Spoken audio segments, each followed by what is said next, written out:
Hey everybody.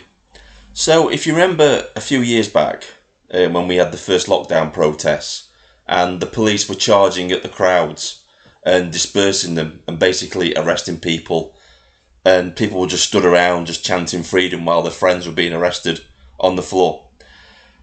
I took issues with this because a lot of us were saying at the time, all you've got to do is hold the line. Hold the line, don't allow these people to manoeuvre and they won't be able to arrest you. That's what we were saying. And a prime example of how to do this properly is here. People in France stood their ground, and the police tactic of going in and trying to disperse the crowd, because that's the purpose of the police charging at you. Batons raised, shields in front. The idea is to scare you into dispersing. They're not really trying to batter you.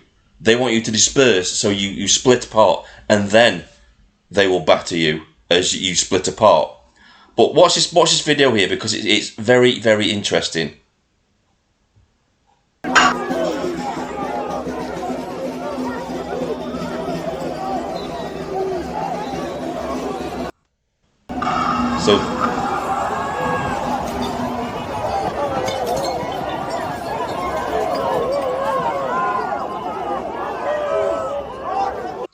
So you saw that. The police, they charge in, and even as they were running up, they started to lose momentum because they saw that the line wasn't moving. They knew that if they were going to charge straight into that crowd, they were going to get some hammer themselves. It's a tactic.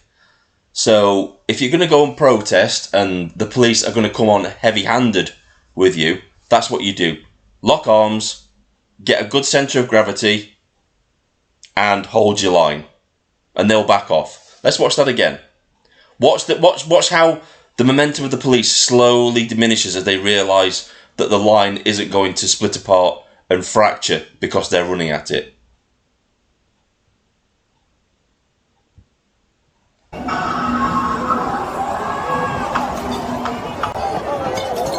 See, the rest of them, they slow down. There's only 4 at the front because they realise that the crowd isn't moving for them. And they're probably going to get a good hiding if they don't back off pretty sharpish. And the people behind that realise that. Standing your ground cuts down their momentum because they realise they're going to be running into a wall of people. And there's nothing they can do about that. You need a strong 4-layer at the front to stop this type of thing from happening. People that will not surrender the ground. And once people see that you're not surrendering the ground, they will back off. And in fact, these people, if they wanted to, they could actually push these police back using that tactic and get them on the defensive. Well, watch it again. Watch the psychology of the police as they realise that the line isn't going to scatter and diminish. You can see from here, there's lots of them all building up momentum, running in, and then they slow down because they realise they're not going anywhere. It's like, yeah, what are you going to do? And they back off. Take note of this the next time you go to a protest or anything like that, and the police are just rushing in to try and split you up, even though you've done nothing wrong, even though you've been peaceful.